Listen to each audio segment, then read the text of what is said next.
পয়লা বৈশাখের বদলে এবার 20 জুন পালিত হবে পশ্চিমবঙ্গ দিবস। 125তম জন্ম জয়ন্তী পালিত হবে শ্যামাপ্রসাদ মুখোপাধ্যায়ের। বাংলাদেশ সীমান্তে কাঁটাতারের জন্য 46 একর জমির অনুমোদন। সেবক রংপো ব্রডগেজ লাইনের জন্য রেলকে 20 একর জমি। রেল লাইনের জন্য বনাঞ্চলের ক্ষতিপূরণে নাগরাকাটায় জমি।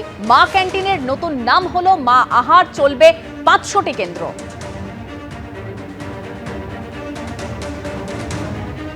অন্নপূর্ণা যোজনার সূচনা করলেন মুখ্যমন্ত্রী শুভেন্দু অধিকারী। অর্থাৎ আজ থেকেই মহিলাদের অ্যাকাউন্টে 3000 ভারতীয় নয় এমন যেন কারো হাতে সরকারি টাকা না যায়।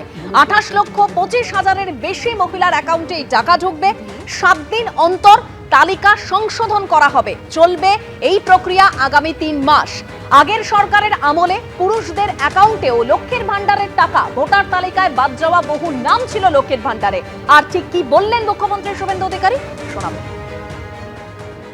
অন্নপূর্ণা যোজনা, এখানে আমরা নতুন করে ফর্ম দিয়ে নথিভুক্ত করার কাজ শুরু করেছি। আমরা এই প্রক্রিয়াকে 3 মাস ধরে চালাবো ঠিক করেছি। যখন যখন যেমন ফর্ম আসবে এবং ভেরিফিকেশন হবে, সাথে সাথে তাদের অ্যাকাউন্টে 3000 টাকা চলে যাবে। আমি অত্যন্ত খুশির সঙ্গে ঘোষণা করতে চাই, গত 3 দিন প্রধান সচিব পর্যায়ে আধিকারিকরা জেলা থেকে জেলা শাসকদের, বিডিওদের সাহায্য নিয়ে এবং একটা বড় অংশের জনপ্রতিনিধি তাদেরও প্রত্যক্ষ সহযোগিতা নিয়ে, সর্বোপরি জনগণের অংশগ্রহণে, মা বোন দিদিদের অংশগ্রহণে আমরা ভেরিফিকেশন করা ফর্ম পেয়েছি বা আমরা পোর্টালে নথিভুক্ত করতে পেরেছি 28,25,769 জন।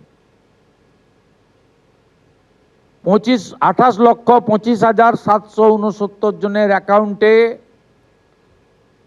প্রধানমন্ত্রী নরেন্দ্র মোদীজির গ্যারেন্টি স্কিম, ডবল ইঞ্জিন সরকার আপনাদের অ্যাকাউন্টে ট্রান্সফার করলো। আপনাদের সামনে আরও অনেক দিন সুযোগ থাকবে। প্রতি 7 দিন অন্তর সংশ্লিষ্ট দপ্তরের মন্ত্রী মহোদয় প্রেস কনফারেন্স করে ভেরিফাইড নথিভুক্ত ফর্মের তালিকা এবং প্রাপকের সংখ্যা পশ্চিমবঙ্গের জনগণকে জানিয়ে দেবে। একাধিক নাম চর্চার জায়গায় উঠে আসছে। অশোক দেব, নয়না বন্দ্যোপাধ্যায়, গতকালই আপনাদের মনে আছে ধর্মতলায় ওয়াই চ্যানেলে মমতা বন্দ্যোপাধ্যায়ের যে ধর্ণা কর্মসূচি, সেখানে কিন্তু তারা অংশগ্রহণ করেছিলেন। এই নয়না বন্দ্যোপাধ্যায় একেবারে মমতা বন্দ্যোপাধ্যায়ের পাশেই ছিলেন। অন্যদিকে অশোক দেব, তিনি উপস্থিত ছিলেন। কুণাল ঘোষ আমরা গতকাল দেখেছি, তিনিও ছিলেন। গতকাল তিনি অসুস্থ হয়ে পড়েন। সেই কুণাল ঘোষ, নয়না বন্দ্যোপাধ্যায়, অশোক দেব, তাদের কিন্তু আজকে দেখা গেল নবান্নে মুখ্যমন্ত্রীর প্রশাসনিক বৈঠকে যোগ দেবার জন্য তারা উপস্থিত হয়েছেন। আর অন্যদিকে আপনারা জানেন যে বিধানসভায় 58 জন বিধায়কের বৈঠক এবং তারপরেই বিরোধী দলনেতা হিসাবে ঋতব্রত বন্দ্যোপাধ্যায়ের নাম প্রস্তাব করা হয়েছে এবং সেই চিঠি কিন্তু ইতিমধ্যে স্পিকারের কাছে জমা দেওয়া হয়েছে। সরাসরি আমাদের প্রতিনিধি আশাবুল হোসেন আমাদের সঙ্গে রয়েছেন। আশাবুল, আমরা জানি গত 4 তারিখ ভোটের রেজাল্ট বেরোলো, আজ 3রা জুন। এই 1 মাসের মধ্যে দলের রাশ এতটাই আলগা হয়ে গেল যে নতুন তৃণমূল গঠনের জন্য প্রস্তাব দিতে হলো এবং নতুন বিরোধী দলনেতা গ্রহণ করার জন্য প্রস্তাব স্পিকারের কাছে পাঠিয়ে দেওয়া হলো। বিদ্রোহী বিধায়করাই এই কর্মসূচি গ্রহণ করলেন।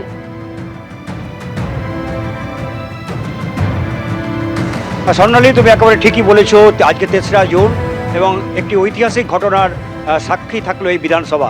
কারণ বিধানসভার ইতিহাসে এমন ঘটনা ঘটেছে, এমন কোনো নজির নেই এবং এমন কোনো নজির শরণার্থী কালের মধ্যে এই বিধানসভায় হয়নি বলে আমরা ইতিহাস খতিয়ে দেখে সেটা জানতে পারছি। একটা আসল তৃণমূলকে তার লড়াই আজকে শুরু হয়ে গেল এই বিধানসভার অন্দরেই। কারণ আসল তৃণমূল দাবি করে তৃণমূলের পক্ষ থেকে খোদ দলের যে সর্বভারতীয় সাধারণ সম্পাদক অভিষেক বন্দ্যোপাধ্যায়, তিনি একটি চিঠি অধ্যক্ষকে পাঠিয়েছিলেন এবং তাতে বিরোধী দলনেতা হিসাবে শোভনদেব চট্টোপাধ্যায়, মুখ্য সচেতক হিসাবে ফিরহাদ হাকিম এবং 2 উপনেতা নয়না বন্দ্যোপাধ্যায় এবং অসীমা পাত্র, তাদের নাম জানিয়ে দেওয়া হয়েছিল। কিন্তু সই সংক্রান্ত নানা রকম জটিলতার কারণে অধ্যক্ষ তা গ্রহণ করেননি।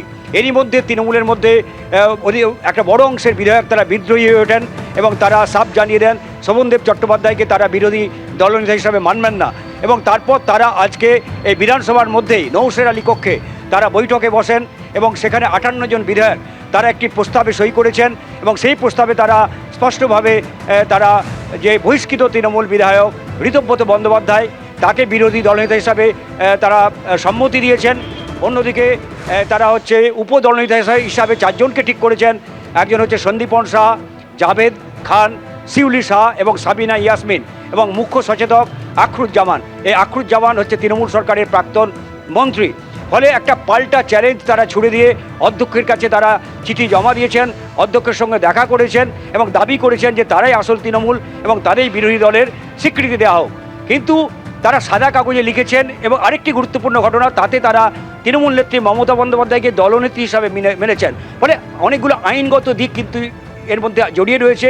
সেই আইনগত দিক এই মুহূর্তে অধ্যক্ষ তিনি খতিয়ে দেখছেন বলেই বিধানসভা সূত্রে জানা গেছে। আর কিছুক্ষণের মধ্যেই 3:30 থেকে 4টের মধ্যে যে বিধায়করা এখানে সই করেছেন অনেকেই জাননি, যাদের আজকে যে জেলার বিধায়করা আজকে আমন্ত্রণ পেয়েছেন মুখ্যমন্ত্রীর নবান্নের বৈঠকে তারা সেখানে গিয়েছেন, তারা এখানে ফিরে আসবেন। বিশেষ করে উল্লেখযোগ্যভাবে সন্দীপন শাহ এবং ঋতব্রত বন্দ্যোপাধ্যায় তারা আমাদের জানিয়েছেন তারা এখানে ফিরে আসবেন। একদম আশাবল, আজকে বিধানসভায় প্রবেশ করার সময় সন্দীপন সাহা, সাবিনা ইয়াসমিন এবং মুস্তাফিজুর তারা কি একই বলেছেন একবার শোনাবো, তারপর আমি পরবর্তী আমাদের প্রতিনিধির কাছে যাব।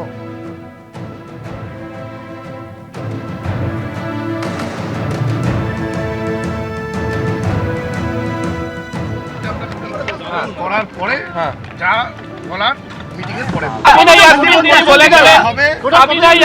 বলে গেলেন যে আমরা বিরোধী দলনেতা নতুন করে স্থির করতে চাই। সন্দীপন এবং ঋতব্রত যা সিদ্ধান্ত নিচ্ছে আমরা সহমত পোষণ করে এগোবো। সেটা দেখুন আমাদের মিটিংটা হোক, মিটিংটা না হলে কিছু বলতে পারবেন না। কতজন থাকবেন আজকে সঙ্গে? কতজন থাকবেন? দেখতে পারবেন, সংখ্যাটা দেখতে পারবেন। More than 2/3। যারা আমরা এমএলএ আছি, তৃণমূল কংগ্রেসের যারা আমরা এমএলএ আছি সবাই মিলে এটা আমরা অর্গানাইজ করি। কতদূর আছেন আজকে দেখতে পাবেন, একটু পরে আমরা জানিয়ে দেব। কি হবে আজকে? আমরা বিরোধী দলনেতা কে হবে সেটাকে নিয়েই আজকে বিধানসভায় তৃণমূল কংগ্রেসের মেজরিটি আমরা এমএলএরা আলোচনা করে আজকে ঠিক করব।